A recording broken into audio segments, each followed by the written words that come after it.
go ahead and jump into it. Anybody that joins can always join us, join our regularly scheduled programming already in progress. The Business Builder Speaker Series is an idea that Schaefertz and Dean began back in the COVID days when we couldn't get together in person. We said, let's get together once a month and we'll bring a speaker on a topic that we think is important and valuable to our real estate agent community. So it is every third Wednesday from 1 to 2 p.m. And we bring topics that we think are important to help agents develop their business.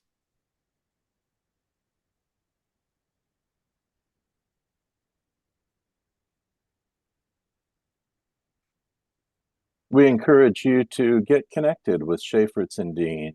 If you've missed any previous episodes, you can get caught up by going to our website, click the resource tab, and then the Business Builder series on YouTube will be a link that appears there.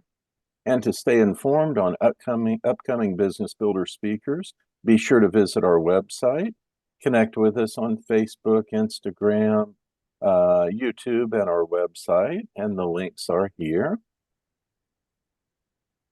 Mark your calendar for next month. Our Business Builder speaker will be Wednesday, March 20th at 1 p.m. Next month's speaker will be Peter Pasternak, the founder and host of the Real Estate Connections. His topic's going to be intentional networking to grow your database. Learn how to use networking to grow your database and business relationships with Peter Pasternak, founder and host of Real Estate Connections. In this free 1-hour discussion, you'll learn how to increase the number of people meeting with you, how to have effective one-on-one meetings, and what type of questions to ask. And that'll be Wednesday, March 20th at 1 o'clock. Thank you for joining us. We know you're busy. We appreciate you giving us your time. To make the most of your time, we encourage you to ask questions and participate using the chat box. I'd like to introduce myself. I'm Doug Dean, the owner and managing director of Schaefertz and Dean. Our topic today is 2024 GAR contracts, a quick overview. Join us and walk through highlights and overview of the 2024 GAR contract changes.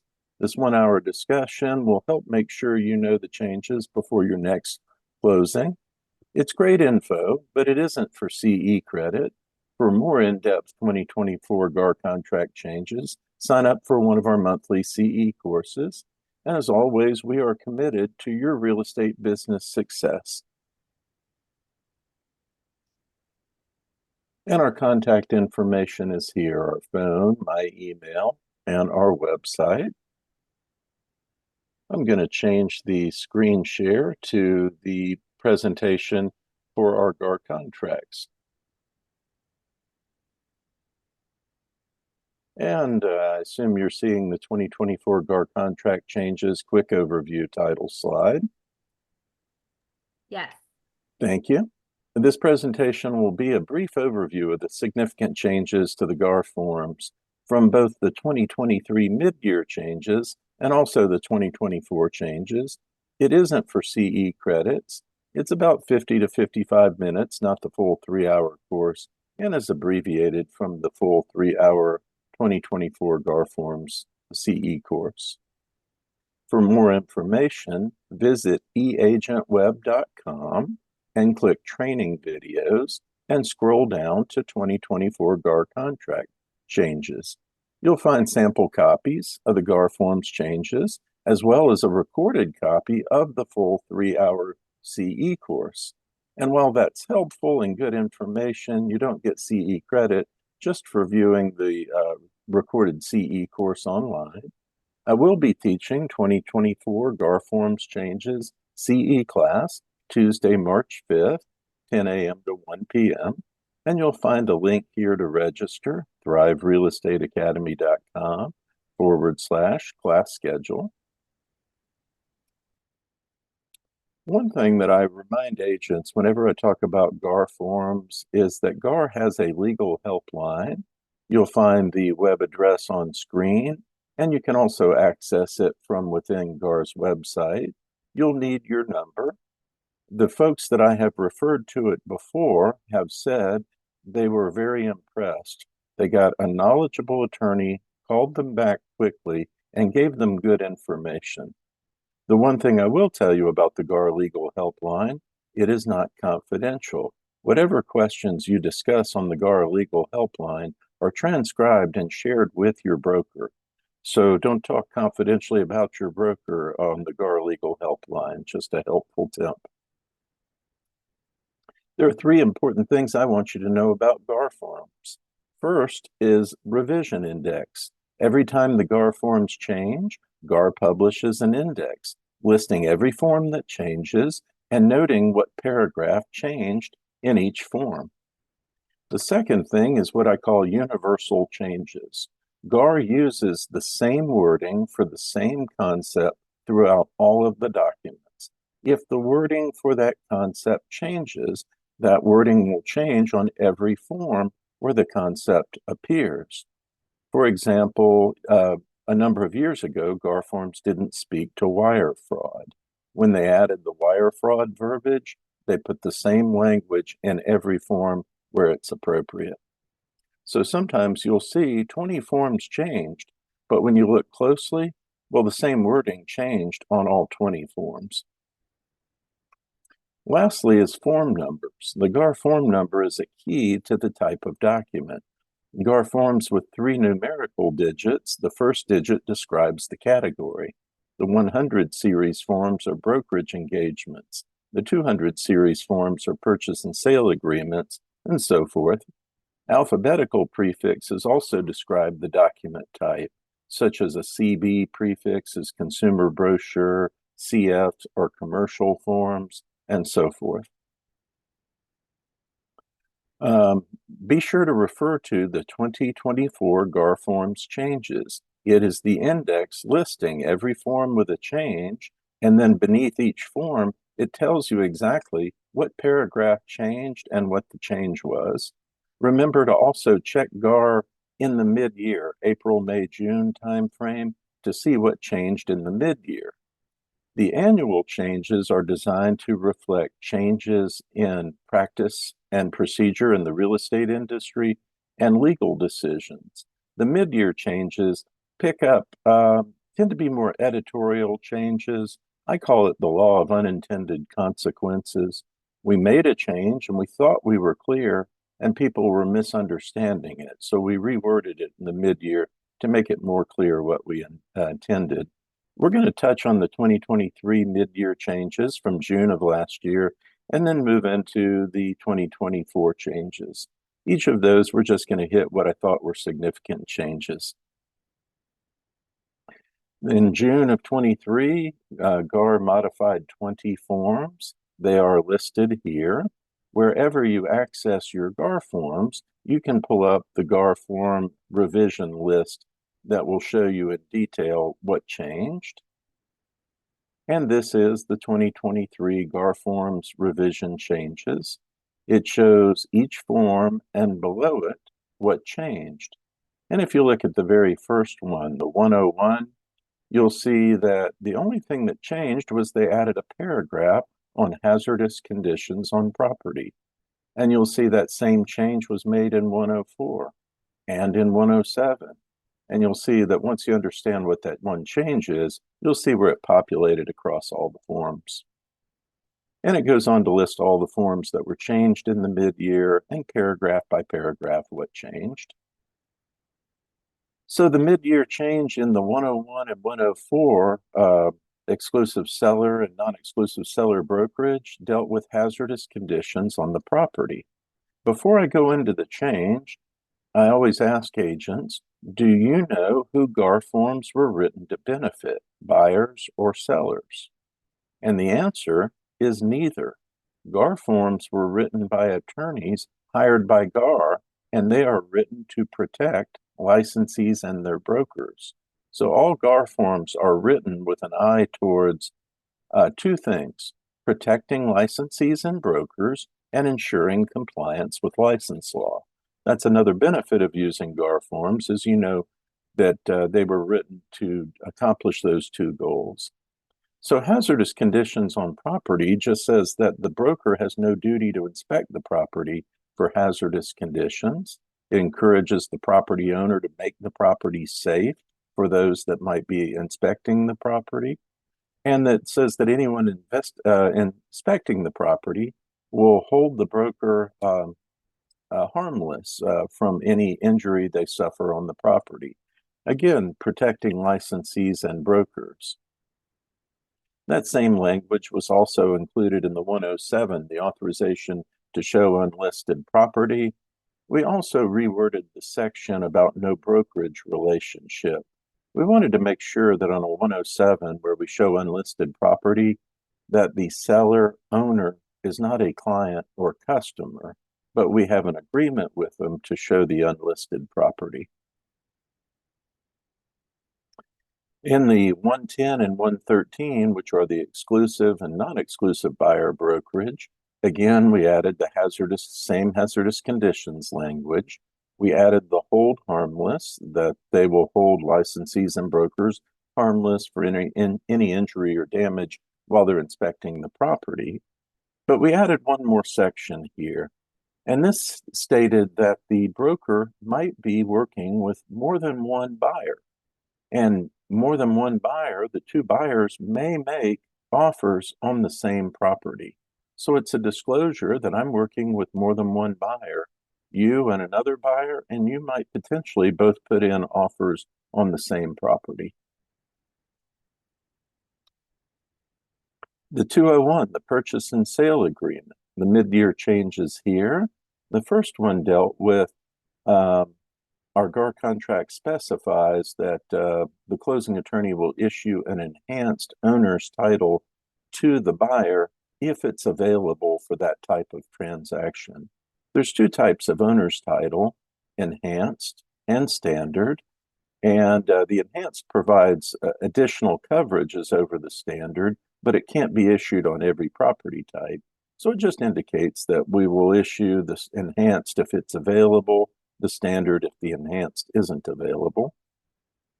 Purchase price shall be a method of delivery acceptable to the closing attorney. We used to have check marks for cashier's check, wire transfer, and other types. We did away with all of that, and we just said that the funds will be paid in a manner acceptable to the closing attorney. The next section on closing cost, there are two seller closing expenses. One is any expenses of the buyer that the seller has agreed to pay. The seller has agreed to give the buyer $5,000 credit towards closing costs. But we separated out paragraph B, additional items paid by the seller, to say that notwithstanding, there are some costs that are the seller's responsibility, and they're not part of the seller's contribution at closing. And we list them here. Preparing and recording title curative, the cost of the seller not attending the closing in person. And those expenses are billed to the seller over and above separately from whatever contributions the seller agreed to give the buyer at closing. In the earnest money section, when there's a dispute on earnest money, GAR has a concept that the holder can give what we call a 10-day letter, a letter to all parties saying who will get the earnest money and why, and give the parties 10 days to make an objection. And previously, the way that was worded, it was only the buyer or seller who could make objections. And we came to realize a lot of times the agents had important information related to the earnest money. So we changed the underlying text in red to say that any party who has knowledge pertaining to the disbursement of the earnest money can object and provide information, not just the buyer and seller. Buyer's inspection rights continue through closing. Regardless of due diligence, the buyer has a continual right to inspect the property up through closing. And the part we added is that the seller has an obligation to make all parts of the house accessible, including basement attics and crawl spaces. The second paragraph, the paragraph D, the concept here was the buyer has the right to inspect the property. If the buyer causes damage to the property, the buyer should be responsible for fixing the damage. What came up was a buyer would inspect property and they would find damage. And in the words of any toddler, it was like that when I found it. I didn't do it. So the language we added said the buyer's obligation to repair doesn't extend to damages that they find during the inspection, only damages that they cause. If the buyer finds some damage that was pre-existing, the buyer's not liable for repairs. Under definitions, we added a definition of client and customer. Can you believe that the GAR contract previously didn't have these definitions, but we've now defined what is a client, what is a customer. They've long been defined elsewhere. Code of ethics, license law, they're now defined in the contract. Under the VA rules and regulations, this is Form F410.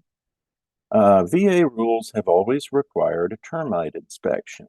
And up until several years ago, there was a requirement that the seller had to pay the cost of the termite inspection.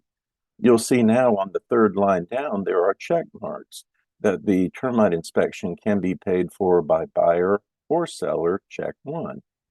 What happened was, what happens if we do a termite inspection and we find damage? Now, who's liable to fix the termite damage prior to closing? So the underlined wording that was added says it is the seller's obligation to repair any damage regardless of who paid for the inspection. And that's over and above any contribution at closing. So that's not part of any seller contribution towards buyer's closing costs. In the F510 and the F511, the 510 is an exhibit that the parties want the closing attorney to hold earnest money. The F511 is signed by the attorney and says, I agree to be the holder of the earnest money. And the only change we made is it used to say the closing attorney has to agree to hold the earnest money within 3 business days. Now we've extended it to 5 business days. Sometimes there were just logistical issues with getting the contract and the 511 to the attorney and getting it signed and returned within 3 business days. So we extended it to 5. This is the 510 that now says 5 business days. And this is the 511 that says the closing attorney must sign and return the agreement within 5 business days, agreeing to become the holder of earnest money. The other thing to know about the 510 and 511 is when the parties agree we want the closing attorney to hold the earnest money, they always stipulate that one of the 2 brokers must agree to be the fallback holder of earnest money if for whatever reason the closing attorney doesn't agree to become the holder of earnest money. So the second paragraph stipulates that if the closing attorney does not agree within 5 business days, then the alternate holder specified in the agreement, which is one of the 2 brokers, must be the holder of the earnest money. This was a change on F522, the unilateral notice to terminate and proposed disbursement of earnest money, which I thought was long overdue. A unilateral notice, unilateral means one, like unicycle is one wheel. A unilateral notice is where one party gives notice to the other that I'm terminating the agreement for whatever reason. The signature lines used to have signature of buyer and signature of seller. Now it did have an or between them because only one has to sign. It's a unilateral notice, but people were often confused. So we did away with seller and buyer lines and we said signature of party giving notice, which could be either the buyer or seller. So the form's a little more clear in that regard, that only one party has to give a unilateral notice. The bottom half of this form is the proposed disbursement of earnest money. You'll see this still has buyer and seller signatures and the word and. In the top blank, you have to stipulate who gets the earnest money, and in the bottom blank, both parties must sign and agree that party is entitled to a refund of the earnest money. And now On to 2024. I'm belated, but Happy New Year. So what happened in our 2024 GAR forms changes? Well, not a lot of changes to the purchase and sale and loan contingencies. There are important changes regarding commissions, brokerage agreements, and special stipulations, and some other changes throughout. They always make typographical, grammatical, and form number changes. Universal changes populate throughout all similar forms. There are 4 new forms this year and 5 new special stipulations. As always, GAR publishes the revision log, the 2024 GAR forms changes that list each form that had a change, and within each form, what paragraph changed, what was changed about the form.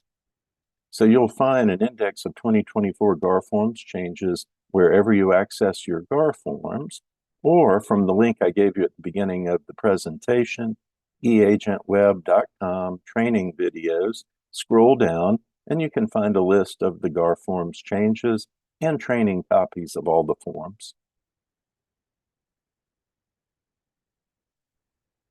The forms that we're going to touch on in the presentation are the purchase and sale agreement, a new form that is a notice to seller that the purchase and sale agreement has been assigned. The 404, 407, and it says 416. That 416 was a loan assumption agreement. It was a fairly small change, and I deleted that. So we're going to cover the 404 and the 407 conventional and FHA loan, but not the 416. 301 seller's property disclosure, community association disclosure, agreement to reinstate the contract, and then the brokerage agreements, exclusive seller, exclusive buyer. F913 is the lease for residential property and a new property damage liability exhibit that goes with the lease for real residential property.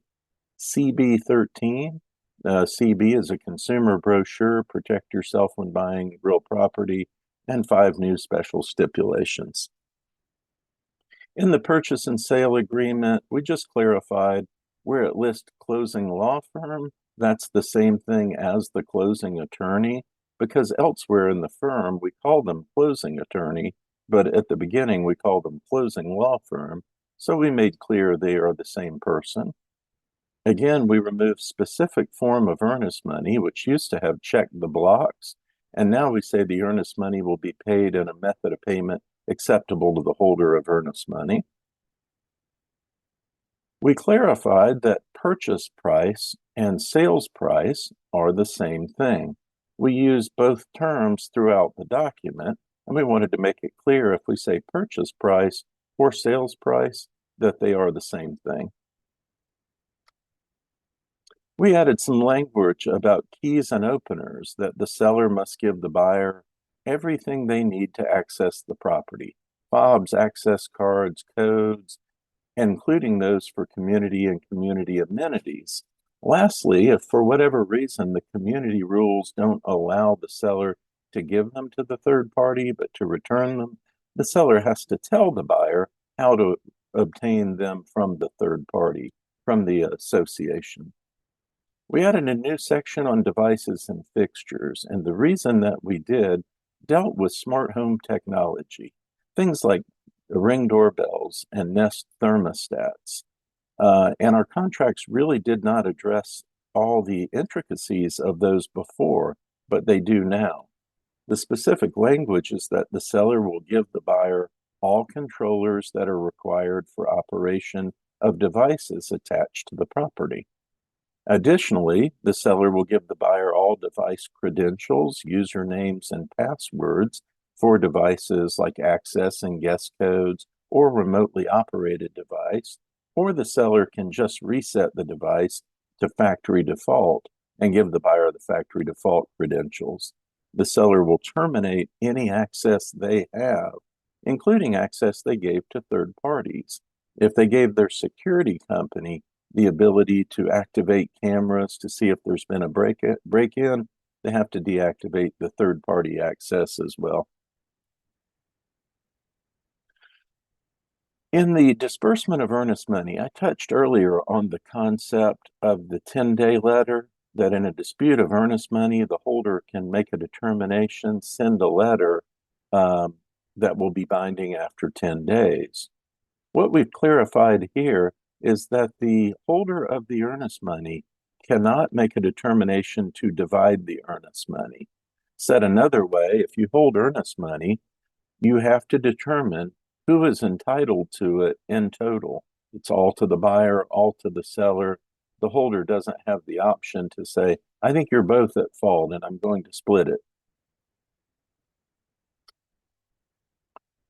We added in this section, there's been an ongoing problem with what we call fraudulent sellers, people who pretend to be the person listed on title as the owner of property. And they act essentially like identity theft. They pretend to be the owner of the property, they sell the property and run off with the money. The disclaimer is that brokers have no duty to determine the identities of buyers and sellers. And the second part, the buyer and seller acknowledge the brokers have no duty to ensure that the sellers have terminated third parties' access to remotely accessed devices. The point of both of these, once again, is protection for the licensee and their broker from potential suits about fraudulent sellers or suits about the seller retained third-party access to devices. In the assignment section, our GAR form says that it is not assignable without the permission of the seller, which the seller can withhold for any reason. So there are those who wanted to buy property or at least get under contract and find another buyer who was willing to pay more. So they would add a special stipulation that said the buyer reserves the right to assign the contract and doesn't require the seller's permission. However, they wanted to remarket the property to find another buyer. And our license law stipulates that you may not advertise property for sale without the express written permission of the seller. And the language we added is that the agreement may not be assigned or listed for sale in an MLS by a buyer before closing, except with written approval of the seller, which can be withheld for any reason or no reason. So it meets both of those requirements, stipulates the GAR form is not assignable, and that you can't remarket the property without seller permission.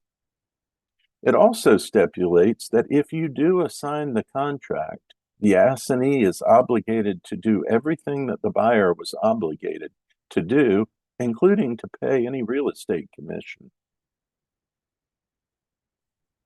There is a special stipulation, SS 611, that if you're a buyer who has the possibility that you might want to assign it, seller consents to buyer assigning this agreement to another buyer and having the assignee become the buyer thereunder. The other special stipulation, 104, is if the agent is who is buying the property is also an investor, that the buyer agent is a licensee and is acting as a principal. And what it's intended to do is limit the liability of an agent who is also a principal buyer who intends to assign the contract. So if you are an agent and an investor and you intend to assign the property, use this special stipulation 104. We've also added a new form, F280. It is a notice to seller of an assignment of the contract. And you'll notice that it is a notice signed by buyer 1 and buyer 2, the assignor and the assignee. Where this form would be used is if the buyer had included the special stipulation that the buyer has the right to assign the contract, the buyer can assign it, and then the buyer gives notice to the seller, I have assigned it, here is the new buyer.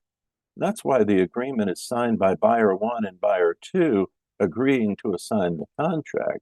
It's not signed by the seller, but it is sent to the seller to give them notice of the assignment. In the 201 purchase and sale, we clarified rules for interpreting the agreement, handwritten over pre-printed, exhibits over the main body, special stipulations control over exhibits and the main body. But notwithstanding anything to the above, the amendatory clause in an FHA or VA exhibit controls over anything else in the contract. The reason this language got added was back when the market was really crazy. We had all these appraisal gap stipulations. I agree to buy it for up to $50,000 over the appraised value. However, they had an appraisal gap stipulation on a contract that also had an FHA financing contingency. The FHA financing contingency says the buyer cannot lose their earnest money if the property does not appraise for the sales price. So we had this conflict. Does the buyer have to buy it for up to $50,000 over the appraised value, or does the amendatory clause protect the buyer? Ultimately, GAR interpreted the rule to say the amendatory clause is federal regulation and the parties can't contract it away. So even if you have an appraisal gap stipulation on an FHA or VA transaction, the amendatory clause will still protect the buyer's earnest money if the property doesn't appraise. And the language we added was number 5. Notwithstanding the above, the amendatory clause controls over anything else in the agreement. So just be aware that an appraisal gap stipulation, if you have an FHA or VA financing contingency exhibit, the appraisal gap stipulation is essentially worthless. The concept on survival of the agreement, concept of survival is at the time of closing, all of the buyer and seller obligations to each other should be completed, fulfilled, and merge into the transaction. We should walk out of the closing, shake hands, and have no further obligation to each other. The only problem with that is there are some things we say you should be obligated for even after closing, and we have a list of them. For example, the seller in a warranty deed warrants clear title to the buyer, and the seller should still be obligated to warrant clear title in the warranty deed even after closing. So we have a list of things that the parties agree they should be obligated to each other for even after closing. And what we've added is paragraph 8, the section on devices and fixtures. The seller is obligated to disable remote access to devices that can be accessed remotely, even after closing. The seller's liability for not timely removing items from the property that the seller agreed to remove. If the seller stipulated that they would remove the pool table and they fail to remove the pool table, they're still going to be liable for the cost of removing the pool table after closing. The paragraph 7, heightened identification procedures, is a new paragraph that talks about that people need to be aware that people might pretend to be the seller in order to sell property when they're not the rightful owner of the property. So it's a disclosure about essentially seller identity theft. The top one, paragraph F, is an important distinction. It says that closing occurs when all parties consummate the transaction. And it goes on to say, what does that mean? Well, it means the seller delivers the deed, the buyer pays all the money, and both parties sign everything that's required by the closing attorney, and both parties fulfill all other agreements that are required. The closing is deemed consummated when the closing attorney tells them that they now have everything they need for closing. And for example, even though buyer and seller sign all the papers and all the money is present at the closing attorney may not be authorized to complete the transaction until the lender provides funding approval. So it goes on to say there are conditions that could prevent closing, and it is closed when the closing attorney tells the parties, I have all of the money, all of the documents, and all of the required approvals that I need to close the transaction. The other thing it states is that we're considered closed even if it's too late in the day that I can't wire the seller proceeds. I can give the seller a check, but I might not be able to wire it until the next day. Or if the seller has signed remotely, I might not be able to give the seller their funds until the following day. And the seller can't say your failure to give me the money means it's not closed. And that's the reason that this closing paragraph was added. In my opinion, it was a really good addition. As a closing attorney, much of the contents of this paragraph F closing, I already incorporated them in my or my closing documents that the buyer and seller closed that said essentially the same thing. Even though you sign all the papers and deliver all the money, it's not a done deal until I make sure I have lender funding approval and so forth. In paragraph C8, exhibits, this is where we can list any other exhibits, and all we did was add 2 additional blank lines. We made all of the changes that we've covered in 201, the purchase and sale agreement. We added the same changes in the other purchase and sale agreements, the lot, land, and new construction purchase and sale agreements. Moving on to the financing contingency, the 404 conventional financing, we removed the column about source of loan. You'll see at the top, it used to say institutional, seller, and other, and now it only defines the first mortgage loan terms, meaning it can no longer be used for a hard money loan by choosing other. In an appraisal contingency, the buyer always has the right to purchase the property at the appraised value, or at the contract value, even if they get a low appraisal. If there's a low appraisal, the buyer always has the right to purchase the property. The buyer is not obligated to first give the seller an option to sell for a lower price. However, if the buyer wants to terminate the contract due to low appraisal, the buyer has to follow all the steps in this agreement, which basically is give the seller the appraisal, give them an amendment to amendment to the sales price saying, I want you to sell it at the appraised value. And the seller has the option to accept. And if the seller accepts, the buyer doesn't have termination rights because the seller agreed to sell it at the appraised value. If the seller rejects it, the buyer can terminate and get his earnest money. And the last option is buyer and seller can agree to some price other than either the appraised value or the contracted sales price. In 407, same thing, remove the column about source of loan, and we added further agreement about the amendatory clause. And that was that concept that the property has to appraise for the sales price. Now, the important practice point here is we define the appraised value of the property of not less than, and there's a fill in the blank above in paragraph 12. Be aware that if you subsequently lower the purchase price of the property by amendment, you need to make it clear that it's also being changed in this section. If you lowered the sales price from 410 to 400, but it still says 410 in the amendatory clause, and it appraises for 405, the amendatory clause doesn't protect the buyer because here we said 410,000. And even though we changed the contracted sales price by amendment, we have to change it here as well.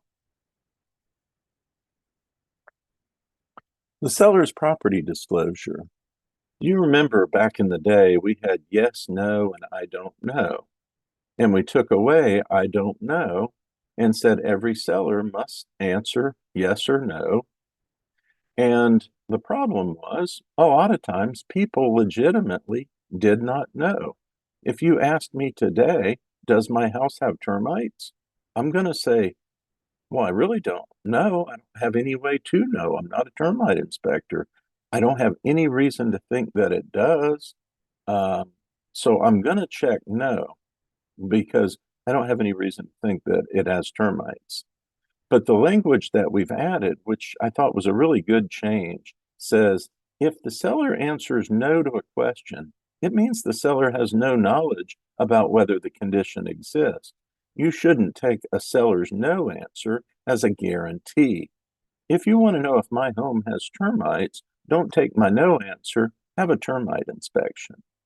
So as long as the seller answers truthfully, if they answer no, the buyer should still do reasonable due diligence to verify a no answer, not just take well, you told me it's no, so it's therefore no. We also added in the seller's property disclosure, are there any remotely accessed smart devices, thermostats, lights, cameras, video doorbells, and so forth. So that's now part of the seller's property disclosure. We added some additional questions about flooding, draining, and moisture to the seller's property disclosure. And we added an additional question, are there any shared improvements which benefit or burden the property, including a shared dock, septic, well? And lastly, are there any unrecorded agreements about shared improvements? For example, you share the driveway with the neighbor, and you have an unwritten agreement that every year you'll put fresh gravel down and split the cost. It's not recorded in the deed records, but it's an unrecorded agreement, and you have to share that with the buyer or disclose it. In the fixtures checklist, we separated the information into numbered paragraphs, and we added how to fill it out, items not remaining with the property, and items remaining with the property. So we've really made it a little easier to read and to use. In the community association, we changed the word assessments to be annual assessments and then indicated how are they paid, monthly, quarterly, twice a year, or annually. And we identified any other association expenses that the owner might be liable for. For example, if you buy in this condo, they're going to provide cable TV and you have to pay the association. So it gives the opportunity to identify any other association expenses, not just utility expenses, but any other expenses as well. We made it clear, it was clear before for transfer, initiation, and administration fees that the seller was liable for failure to disclose. Now we've added that the seller is also liable for a failure to accurately disclose the annual assessments. If I tell you the fee is $500 a year and it turns out to be $600 a year, I, the seller, have to pick up the extra $100 in annual assessments. And it does say that the obligation only extends for the remainder of the year where the property was contracted to be sold. So I don't have to pay the difference forever, just for the current year. We added legal definition of what is a special assessment under consideration. The intent here was if the seller knows that the HOA is considering a special assessment, they have to disclose it. But the question is, when do you know it? Well, you know it when it's defined in the agreement, when there's been a special assessment voted on by the members of the association and so forth. The seller and the broker have no obligation to disclose a special assessment if it's not yet under consideration as it's defined in this section. And under consideration means they're calling a board meeting to vote on a special assessment. At that point, it's under consideration. So just because there are rumors, well, you know, our condo complex is old and we might need a new roof. That's not a special assessment under consideration until there's notice that there's going to be a board meeting to vote on it. Seller disclosed for undisclosed special assessments. We clarified the seller's obligation. The seller pays for initiation, transfer, and special assessments that are not accurately disclosed. However, the seller is only obligated for those that are due up through the date of closing. In other words, backing up, if the special assessment could be paid in 10 annual installments, the seller is only obligated for one installment, the one that has to be paid before closing, not for the other 9 that could be paid over time. In 290, F290 is an agreement to reinstate the contract. For whatever reason, our contract has expired. We failed to close by the time frame, but both the buyer and seller want to go back under contract. They can agree to reinstate the contract. The language we added was, if we've already dispersed the earnest money under the old contract, does the buyer need to pay new earnest money to reinstate the contract? In the seller and buyer brokerage agreements, we made some pretty significant changes, and they're based on the Burnett lawsuit out of Missouri. The intent of the Burnett lawsuit, Burnett's claim was that he was not informed that he did not have to pay the buyer broker commission if he didn't want to. He was basically told, you have to. It's the custom, it's what you do. And that was sort of the underpinning of the lawsuit. So the changes we've made now detail obligations, who is responsible for commissions. And what we've said is, if you're a seller, you can decide if you pay the buyer broker commission or not. If you're a buyer, you're obligated to pay your agent's commission. However, if the seller is paying something towards the commission, what you owe is reduced by that amount. So fundamentally, that's the change. This change just dealt with the dates, how we reflect the dates in the agreement. We took out the 20 blank and just put in blanks for the dates. And this is 101, the exclusive seller brokerage. We ultimately, from GAR, we will probably change the term commission to compensation. Agents are paid compensation for their work, not commission. But in this exclusive seller brokerage, this is the old 2023 language. This is the new 2024 language. The seller agrees to pay their broker a commission, and it's going to be defined here. The second part, the seller directs the broker to pay or not pay a cooperating broker a portion of the commission, and nothing obligates the seller to direct the broker to pay any commission to a cooperating broker. Now, the listing broker can, of course, explain to his seller why there are benefits to agreeing to pay a buyer's commission, because buyer's agents will be more likely to show your property if you're going to pay them a commission. But what this does is respond to the Burnett trial and say, we've made it perfectly clear to the the seller, you are under no obligation to pay the buyer's broker fee. Hey, Doug, Yes. any news on the Department of Justice when they're going to be making a decision on this? You know, I thought we were going to be at peace with the Department of Justice, but the word last week is that is all percolating back up in an ugly fashion. I don't have the latest on where that's headed, but unfortunately, Department of Justice seems to be jumping on the Burnett bandwagon Yeah. and making life difficult for GAR and for agents. I just don't know the what's happened most recently and what the status is on it. Is GAR still actively like talking to them about this, or is GAR just stepping back saying they're going to decide what they decide? Interestingly, a year or so ago, GAR entered into a settlement agreement with the Department of Justice. And sometime thereafter, the Department of Justice said, we've changed our mind and we don't want to honor the settlement agreement. And that was really an unprecedented step, that they entered into a settlement agreement. And then the Department of Justice pulled back and said, well, we've changed our mind, we've reserved our rights, and we want to continue to investigate it.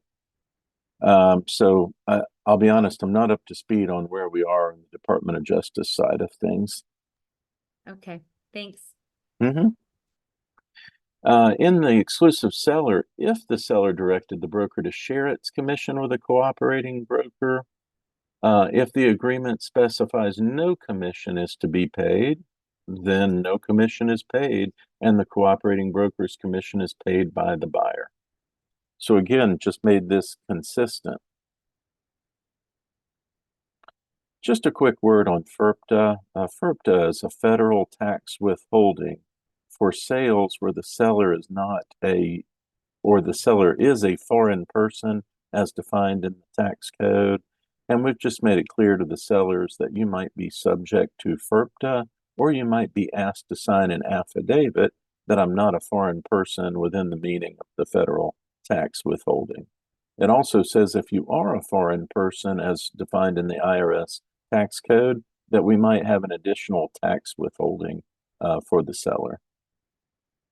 This is not new. This dates back to the 80s, but this was a new change making sellers aware of FERPTA. Yes, Brenda? So, if this is a situation, is this something that's handled in like your department as far as like do the attorneys handle that, or is that something that we need to be aware of and providing forms, or how does that handled? No, that's all handled by the closing attorney. At Okay. each closing, we've always had the seller sign an affidavit. I'm not a foreign person as defined in the IRS tax code. Or if we determine that they are, we have to compute the FERPTA, do the withholding, and send the funds to the IRS. The other thing to know about FERPTA is it's not a tax, it's a withholding.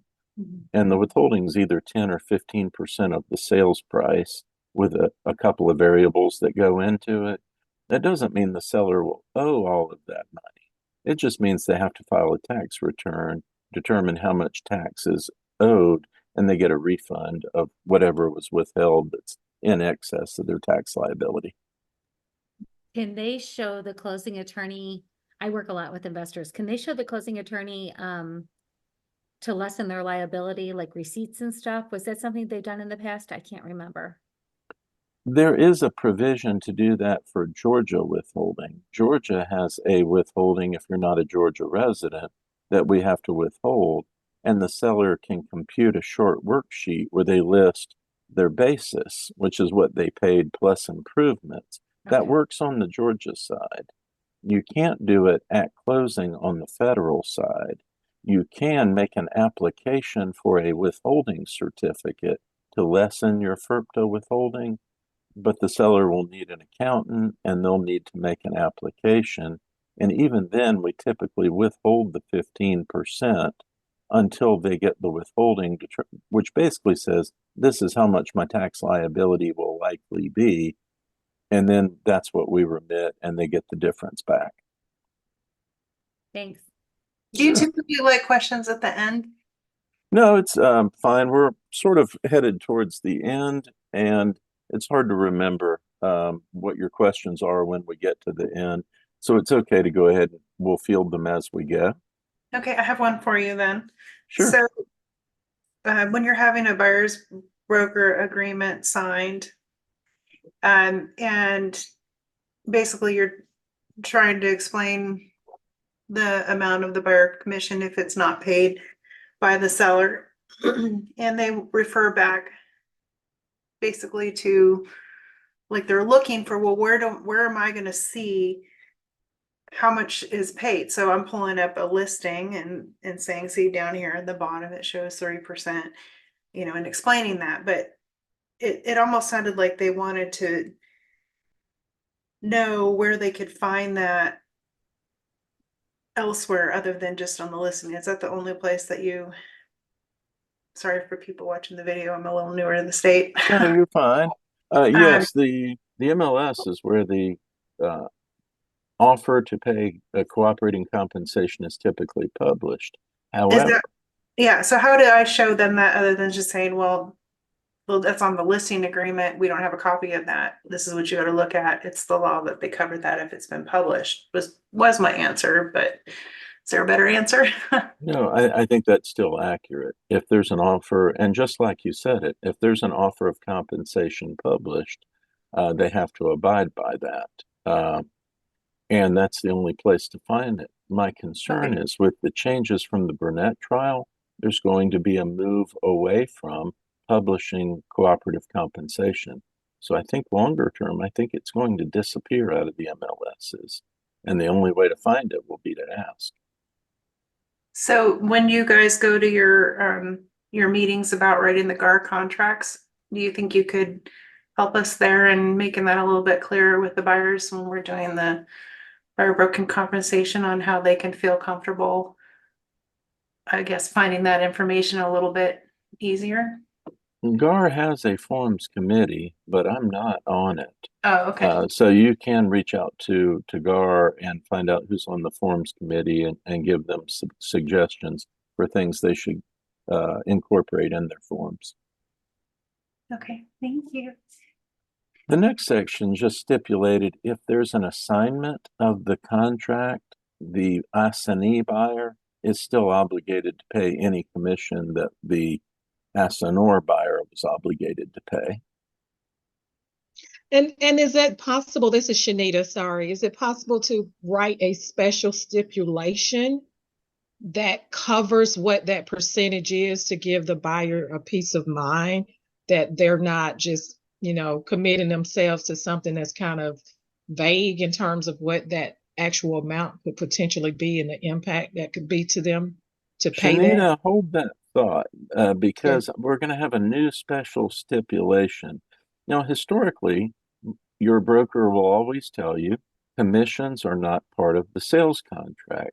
Commissions are contractual relations between a buyer or seller and their agent.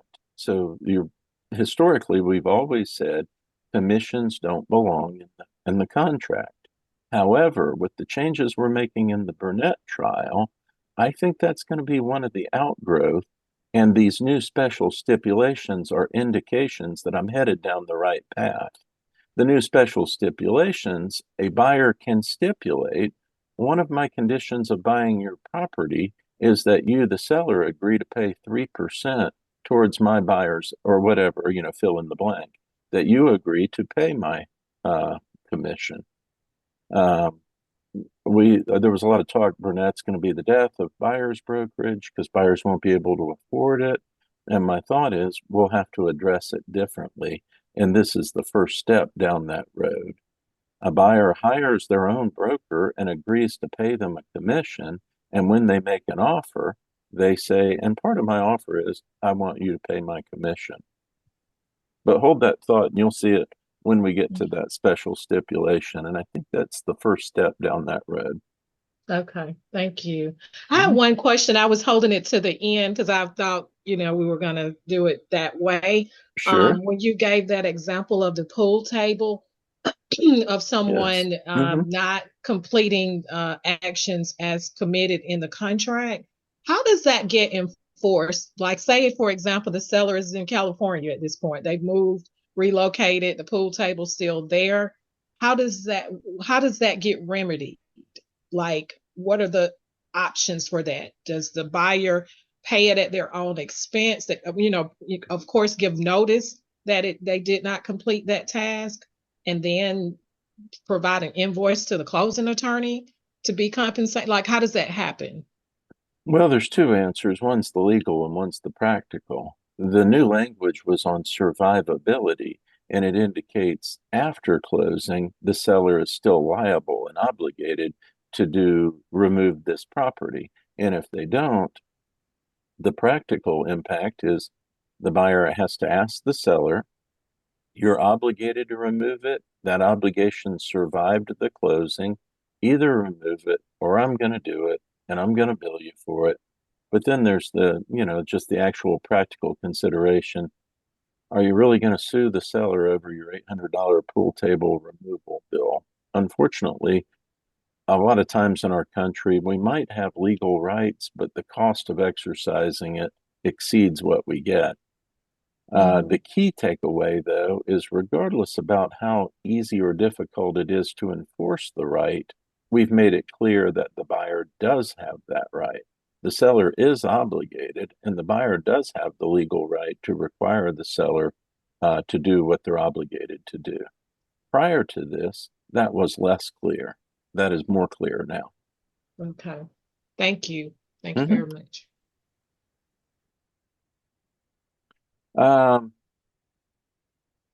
In the it says, I'm so sorry, it says 101 exclusive seller brokerage, but I believe this is the buyer brokerage agreement. The buyer is obligated to pay the broker's commission. The obligation of the seller's broker to pay the commission only exists if there's a prior agreement between the seller's broker and the broker, or if the commission is set forth in the MLS of which the broker is a member.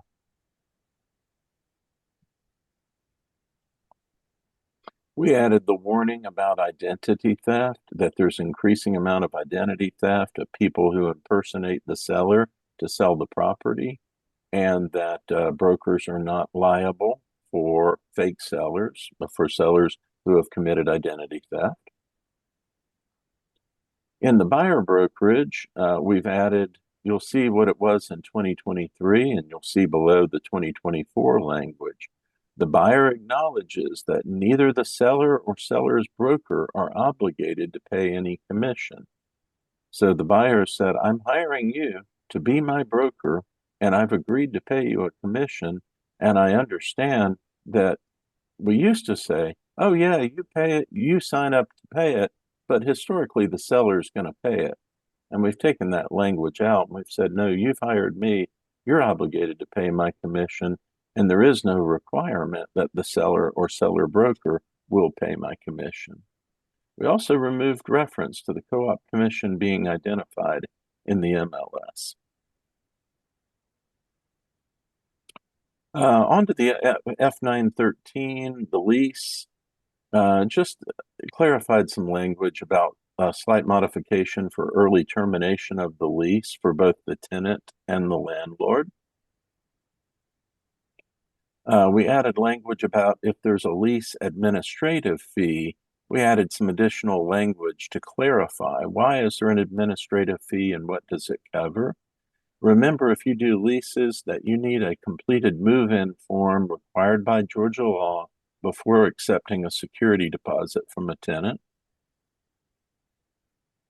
We made it clear that there is no subletting, and we added that the buyer does not have the right to cure a default about subletting, including Airbnb and VRBO.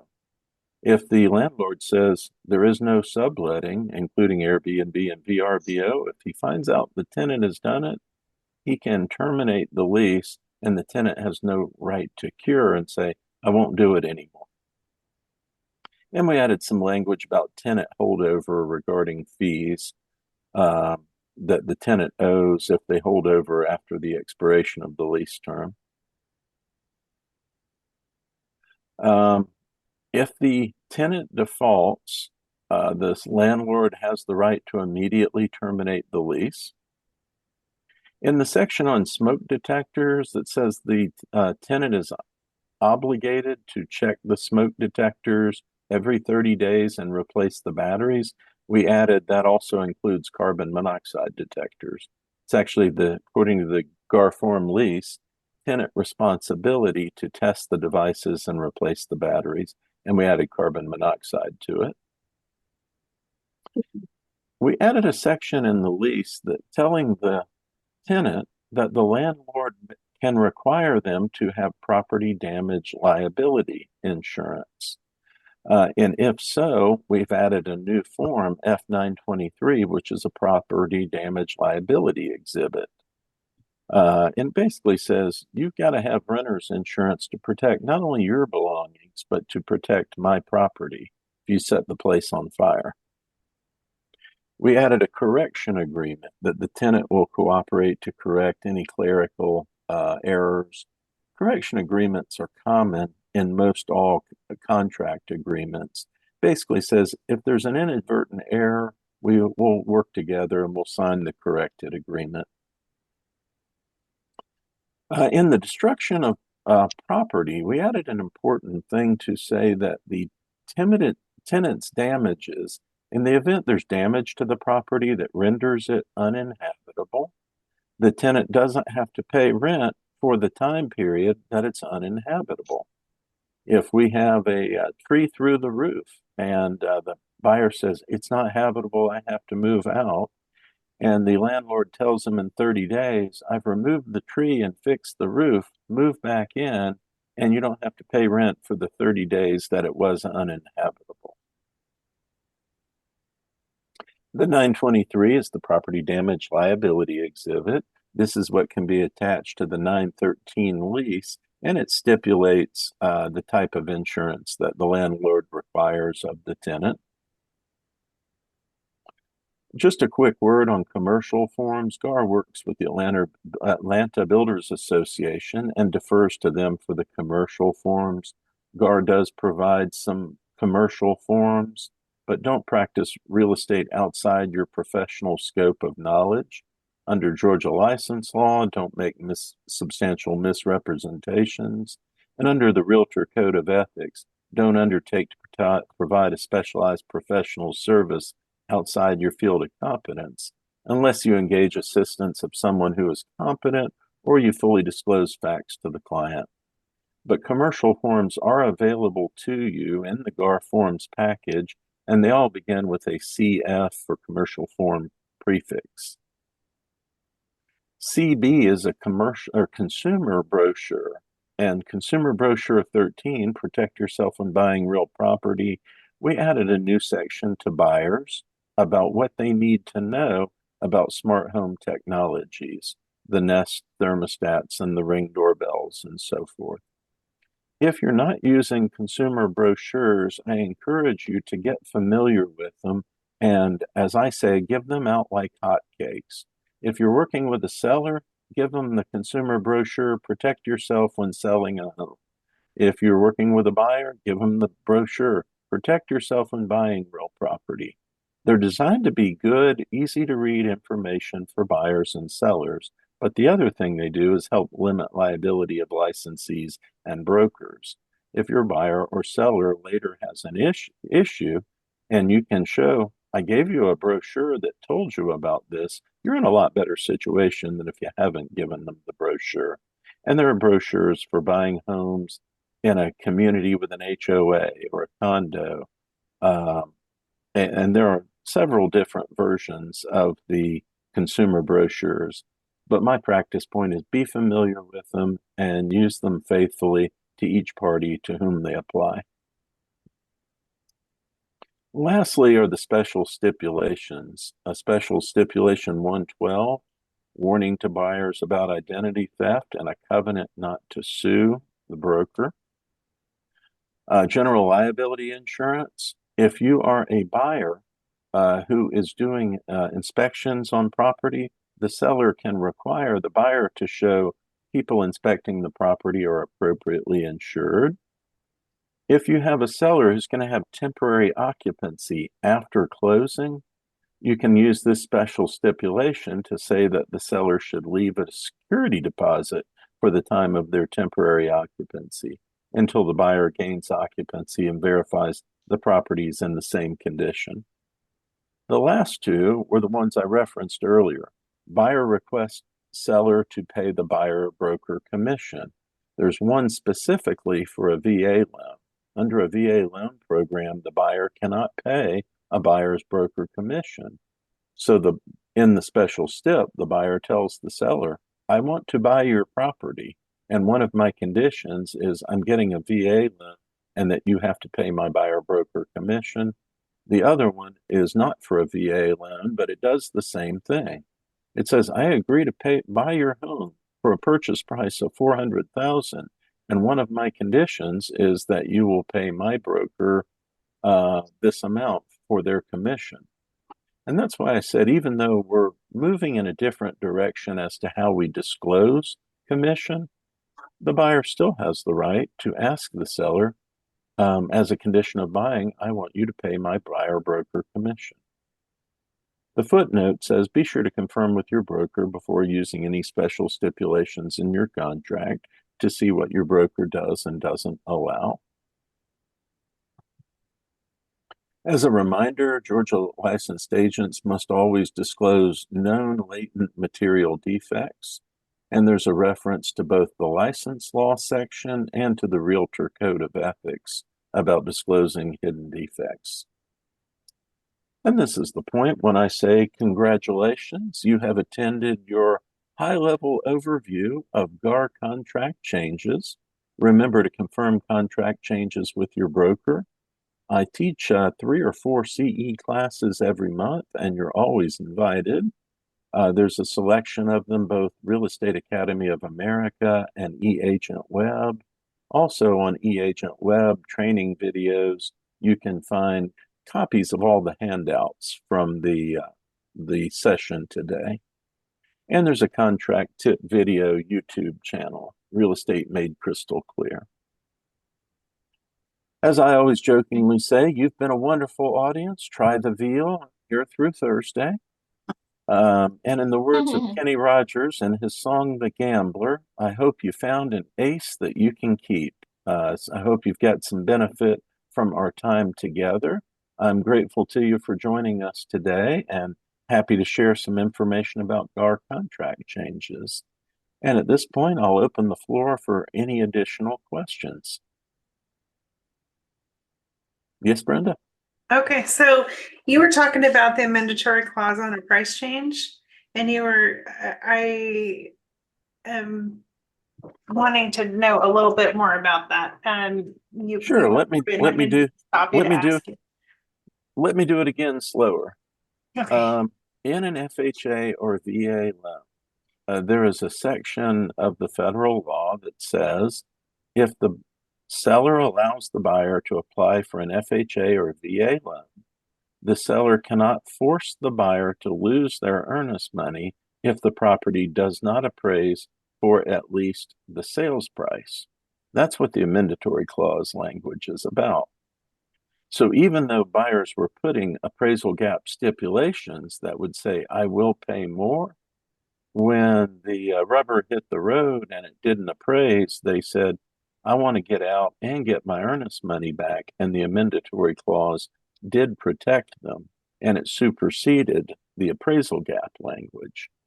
The practice point that I was making back on the form was the appraisal gap stipulation says, the amendatory clause says purchase price.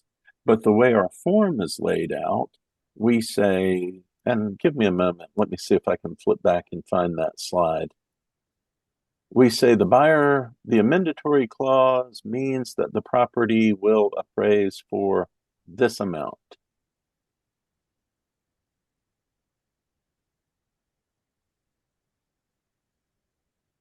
Here it is. Let me go back to this slide.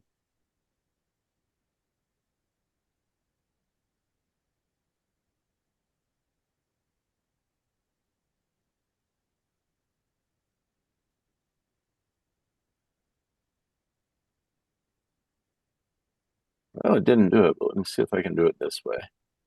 It's slide number 50.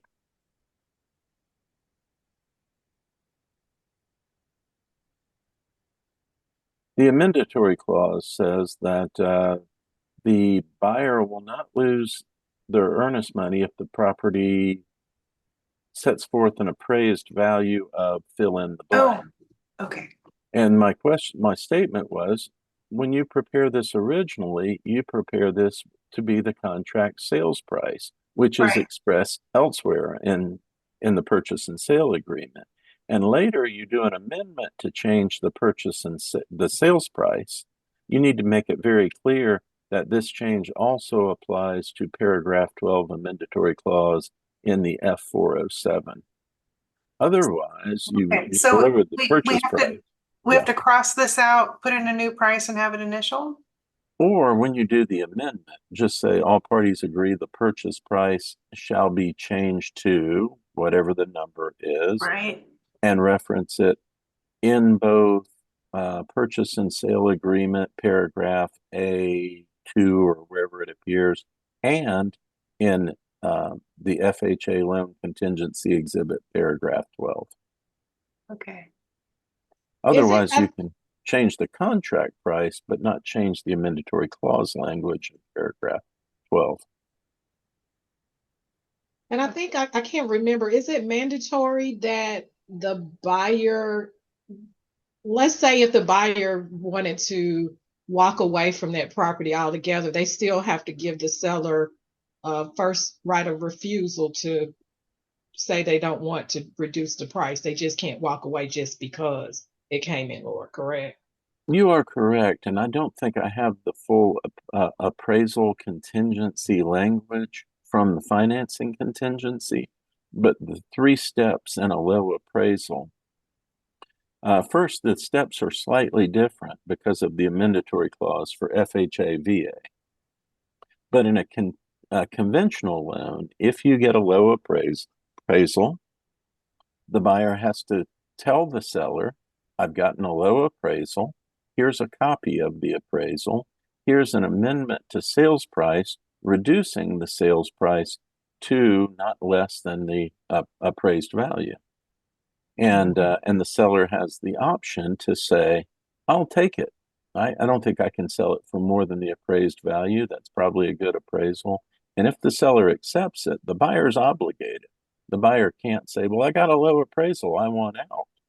And it's no, you have to offer to buy it at the appraised. And the point is, if you were willing to buy it at a higher price, why wouldn't you buy it at the lower price if the seller agrees to sell it for the lower appraised value? If the seller doesn't agree, the buyer can say, that's fine, I will terminate and take my money back. And the third option is buyer and seller can negotiate some other price, typically in between the appraised value and the original contracted sales price. And the reason it's a little different in the wording in the FHA VA on the appraisal side is you don't actually give them appraisal, you give them the FHA or VA statement of appraised value. And you don't give them an amendment to the sales price. You give them, well, here's what the appraisal was, and it's the obligation of the seller to prepare an amendment to the sales price and say, well, I will agree to sell it for that. So the difference there is that the seller prepares the amendment to the sales price based on the statement of appraised value. If the seller doesn't agree, the buyer can terminate and get their money back. And that's for a conventional loan, correct? No, the one I was just describing was specific to FHA and VA. For conventional, the steps are a buyer gives the seller a copy of the appraisal and an amendment to the sales price for not less than the appraised value. And the seller has the option to accept, decline, or negotiate a different price.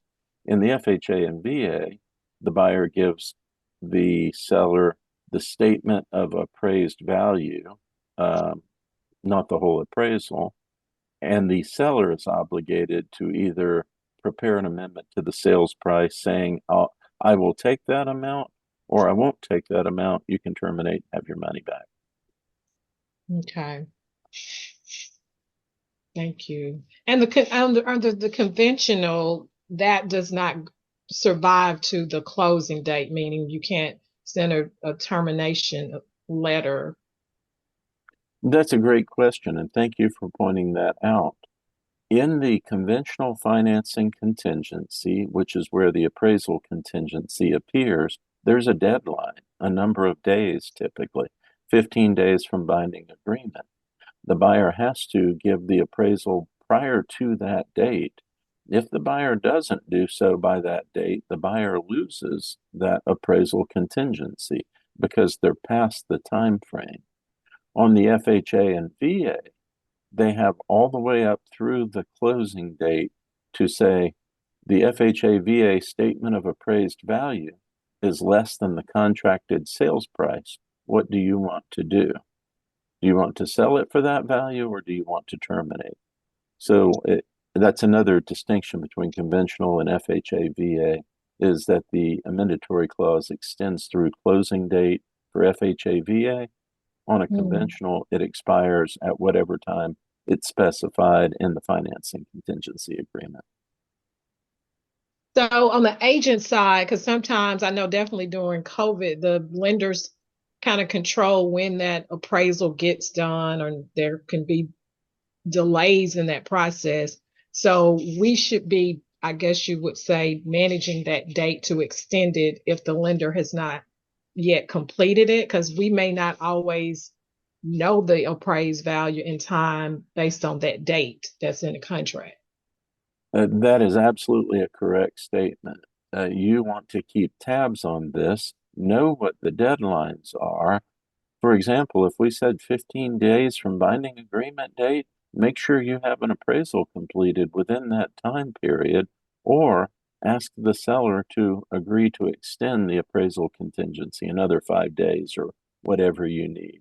If you get past that deadline without an appraisal and you later get a low appraisal, you're no longer protected. Hmm. Interesting. Thank you. And they will have to agree to that too. It's not like a unilateral thing to extend. They could very well say they don't want to agree to extend, and your buyer is pretty much locked into the contract. That's correct. Okay. There is no obligation on the seller to extend a financing contingency or an appraisal contingency period. And said another way, it's an obligation on the buyer to make sure they get those things within those deadlines. If the buyer finds out he can't qualify for the loan after the financing contingency period expires, he's not protected. The same thing if he gets an appraisal after the appraisal contingency is expired, not protected. Okay. Thank you. Oh, you're welcome. So would you say like 21 days was a normal amount of time period for an appraisal? You know, it's one of those things, the person that can best guide you is whoever you're going to be working with on the loan, because they'll know who they're, anything I tell you is just a guess on my part. Yeah, okay, But you're if right. you know what lender you're applying for, they'll know what dates to put in there. How long do they need to have appraisals completed and have financing either confirmed or denied? Okay, If your financing were to be denied, the buyer has to give the seller, prior to the end of the financing contingency, a loan denial letter, and has to give notice that they've been denied, and within 7 days, give them a copy of the loan denial letter showing they've been denied for the loan. And the other thing is the loan denial can't be based solely on what I call a reason within the buyer's control. And those are all spelled out in the financing contingency. It can't be because the buyer quit his job or the buyer applied for a loan that he didn't have sufficient down payment funds for. Don't apply for a 20% down loan if you don't have 20% down, things like that. Hmm.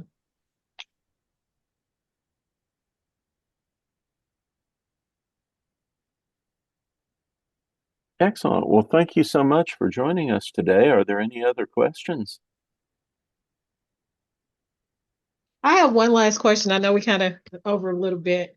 That's all right. I've heard that some people use, and I heard someone on the call that said they deal with a lot of investors, and I'm not sure how that works, that some investors will write a contract as a cash offer when in essence they're using hard money and then convert that into a actual um financing deal.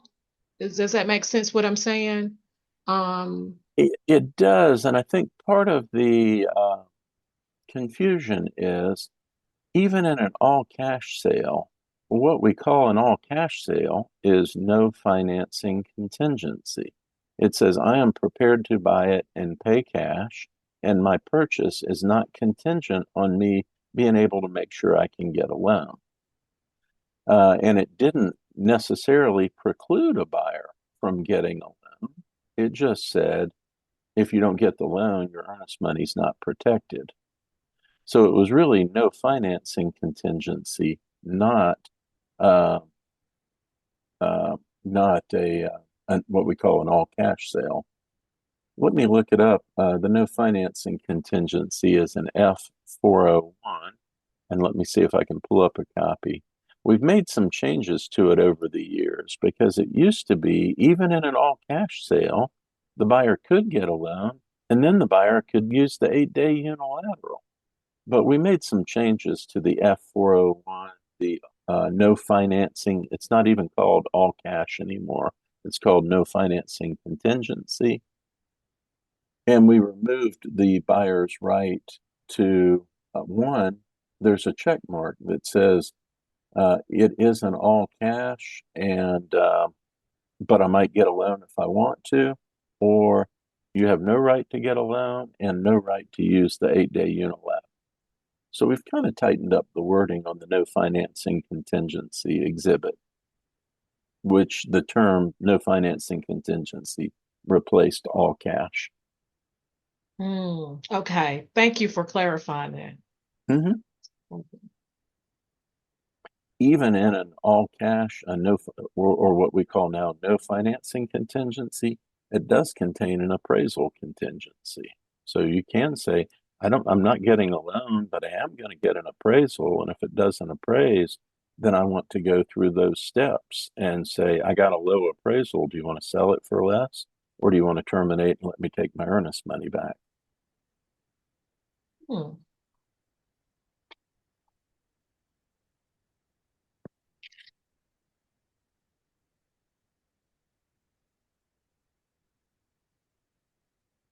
If there are no other questions, the three things I'll tell you in closing. First is if you enjoyed the teaser version, feel free to join me on Tuesday, March 5th, Thrive Real Estate Academy.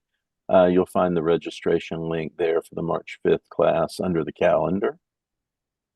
Additionally, we do record these Business Builder Speaker Series, these Zoom presentations. We'll clean them up, cut out the beginning and the end, put the credits and the theme music, and post it on both our website and YouTube channel. And you'll receive an email when videos are ready. Not only this one, but all of them we've done. You can always go back and review the videos in the future if you'd like. Thank you. I have one last question. If, as far as you being the closing attorney on any real estate deals, because I know you all have various offices, how does that work? Does it have to be closed in a particular location for you to be the closing attorney for the firm? Are you talking about me personally? Yes. The short answer is we have 5 attorneys. I'm one of the 5. Okay. If you'd like for me to be the closing attorney, when you send the contract, just let them know that you'd like me to personally to be the closing attorney. And we'll always try and juggle the calendar and make it happen. Sometimes it's difficult. If you schedule it on a Thursday, 3 Thursdays a month, I'm teaching CE classes. But if you'd like for me to handle the closing personally, you can always request it with the contract, and we'll do our best to juggle the calendar and make it happen for you. And regardless of which location, right? So that's correct. Okay. Mm-hmm. All of it. We're licensed not only in Georgia, but also Alabama and Florida. Alabama and Florida, we use mobile notaries, but we have 14 locations across Georgia, and any of our attorneys can close in any of the 14 locations. Okay. Didn't know that. Mm-hmm. Thank you. Hey, Doug, is there CE credit for today? Not for today. Today is a short version. It has to be a full 3-hour class for CE credits and meet some other requirements. So today was intended to just be a 1-hour overview with good information about GAR forms, but it isn't CE credit eligible. Thank you. Mm-hmm. Thank you.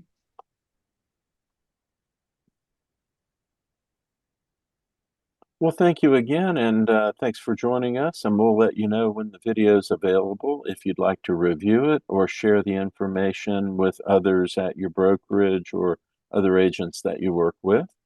And remember to join us next month, Wednesday, March 20th at 1 o'clock for Peter Pasternak's conversation on improving your networking and your sales through networking. Thank you. All right. Thank you. Okay. Thanks, Doug. Take care. Mhm.